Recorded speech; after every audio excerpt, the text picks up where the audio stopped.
بالله من الشيطان الرجيم. بسم الله الرحمن الرحيم.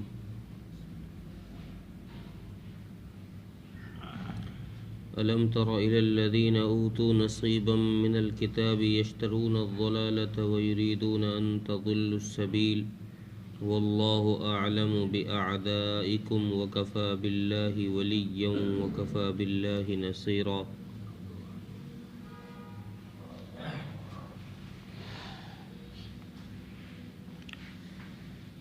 ان آیتوں میں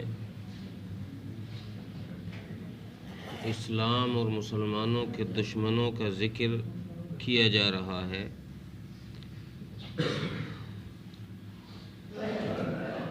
اور اشارہ کیا گیا ہے کہ وہ لوگ جن کو کتاب کا کچھ حصہ دیا گیا، کتاب میں سے کچھ علم جنہیں دیا گیا،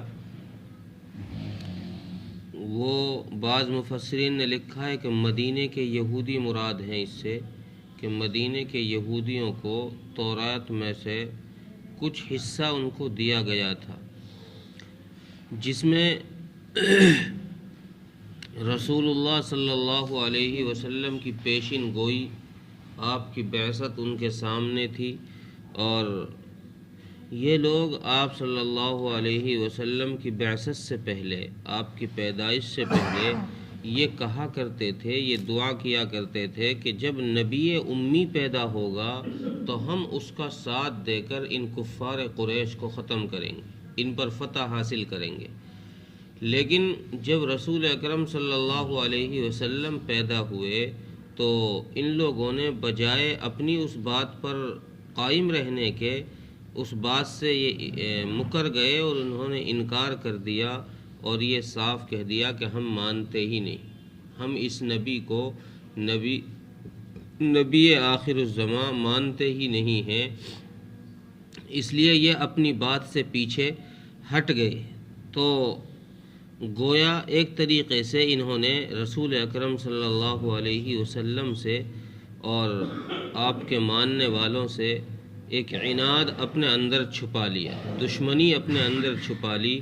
اب یہ ہر وقت اس طاق میں رہا کرتے تھے کہ کب موقع ملے اور کب مسلمانوں کو اور اسلام کے ماننے والوں کو تکلیف پہنچائی جائے۔ کفار قریش کا بھی یہی حال تھا۔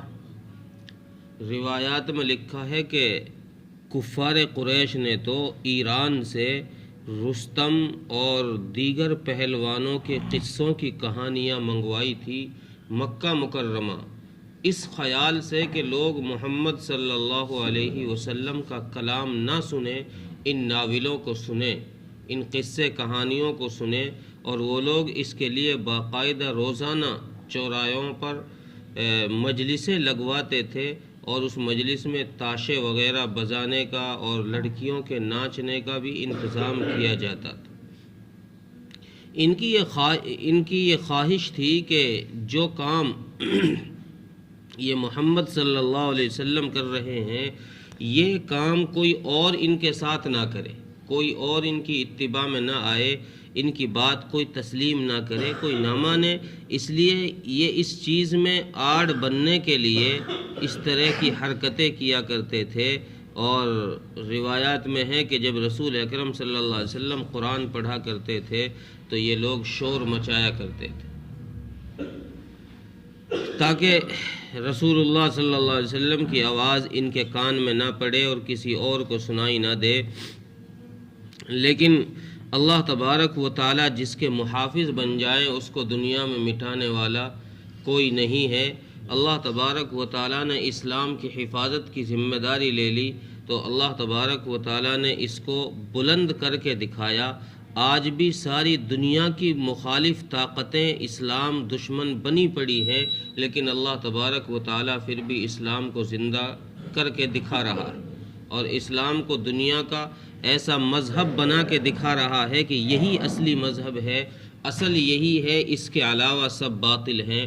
اور یہی وجہ ہے کہ اسلام دنیا میں سب سے زیادہ، دیگر مذاہبوں میں سب سے زیادہ پھیل رہا ہے، لوگ اس کو تسلیم کر رہے ہیں۔ ورنہ دشمنوں نے اسلام کی طرف آنے کے لیے کیا کچھ آڑ کے طور پر کیا کچھ استعمال نہیں کیا. جیسے اس دور میں یہودیوں نے اسلام دشمنی کی جو چالیں چلی ہیں مسلمانوں کو روکنے کے لیے اور لوگوں کو اسلام کی طرف آنے سے روکنے کے لیے، جیسے کفار مکہ نے چالیں چلی، میٹنگیں لگائی، رقص بجائے اور ناچ گانے کیے ان لوگوں نے، اسی طریقے سے آج کے دور میں بھی بہت ساری چیزیں ہیں جو اسلام سے دور رہنے کے لیے لوگوں کو کرتی ہیں. جیسے کھیل وغیرہ جب ہوتے ہیں تو لوگ دیکھا جاتا ہے کہ جہاں ٹی وی چلتی ہے وہاں لائنیں لگ جاتی ہیں، لوگ نماز کو چھوڑ دیتے ہیں، اسلام کو چھوڑ دیتے ہیں، اور لوگ اس کھیل کو گویا یہ سمجھتے ہیں کہ یہی سب کچھ ہے اور سب سے بڑی شے یہی ہے، اس لیے اسی کی طرف دھیان اور لائن لگا کے لوگ کھڑے ہو جاتے ہیں. گویا یہ بھی اسلام سے روکنے کا ایک ذریعہ ہے اور غیروں کی چال ہے.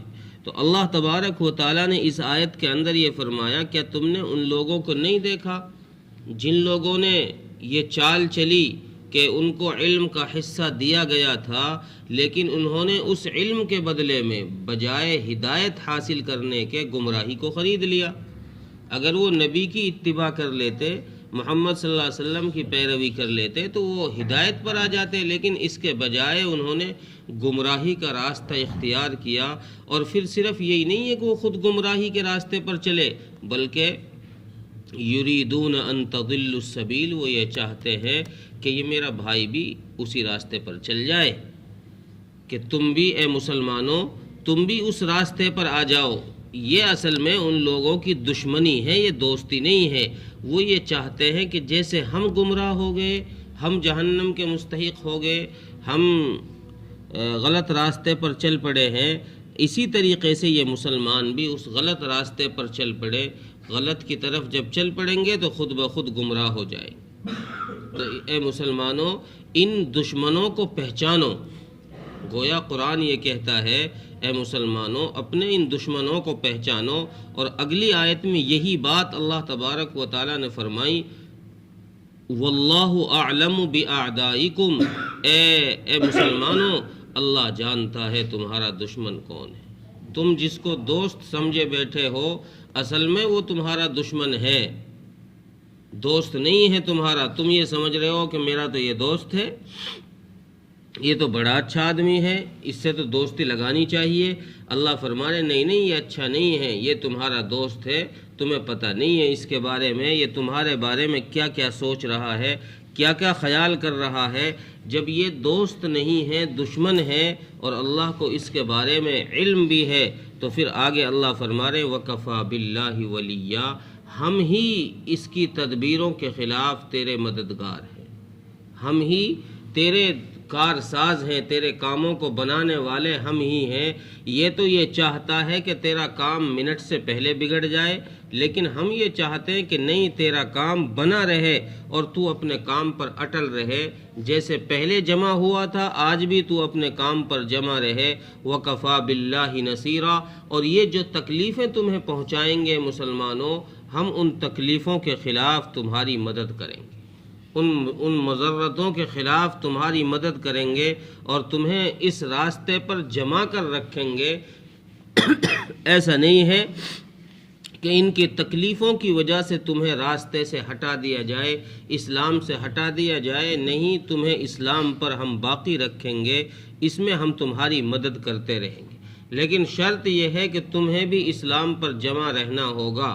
اگر تم ہی اسلام سے بھاگنے لگے اور اسلام سے منہ موڑنے لگے تو پھر اللہ تبارک و تعالیٰ زبردستی کسی کو ہاتھ پکڑ کر نہیں لاتا ہے. اللہ تبارک و تعالیٰ جمنے والے لوگ دیکھتا ہے. جو لوگ جمتے ہیں تو پھر اللہ تبارک و تعالیٰ ان کی مشکل میں نصرت کرنا بھی شروع کر دیتا ہے، ان کی مدد کرنا شروع کر دیتا ہے. ترجمہ دیکھیں، الم تر الی الذین اوتوا نصیبا من الکتاب، کیا تو نے اے مخاطب کیا تو نے ان لوگوں کو نہیں دیکھا جن کو کتاب کا ایک حصہ دیا گیا، یشترون الضلالۃ ویریدون ان تضلوا السبیل، کہ انہوں نے گمراہی کو خریدا اور وہ یہ چاہتے ہیں کہ وہ تم کو بھی گمراہ کر دے. واللہ اعلم باعدائکم، اور اللہ تبارک و تعالیٰ تمہارے دشمنوں کو خوب جانتا ہے. اللہ کے علم میں ہے یہ بات کون تمہارے دشمن ہیں. وَكَفَى بِاللَّهِ وَلِيًّا، اور اللہ ہی تمہارے لیے کارساز کافی ہے. وَكَفَى بِاللَّهِ نَصِيرًا، اور اللہ ہی تمہارا مددگار ہے. اللہ تعالیٰ عمل کی توفیق.